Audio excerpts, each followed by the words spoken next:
And it was a remarkable weekend on the ice for 3 skating teams from the province as they competed in Skate Canada Synchro Nationals. NTV's Kellyanne Roberts reports.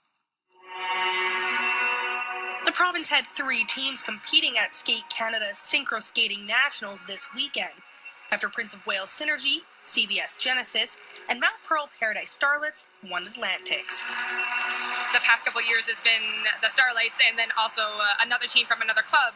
And then so now this year 3 teams, it's Newfoundland is here, we're growing, it's huge. An exciting weekend for all 3 teams who skated great programs. Skating across the province continues to grow. And with 3 teams at Nationals, Newfoundland and Labrador is leaving its mark. It's hard to compete with some of the teams like Ontario who have ice 5 times a week and have a bigger pool to choose from, but I think this will help show that, we are competitors too. Prince of Wales competed in the novice category, finishing 7th, while in CBS's first national appearance, they finished 10th, and in the open category, Mount Pearl Paradise Starlets came in 11th. A terrific showing by all 3 teams. Kellyanne Roberts, NTV News.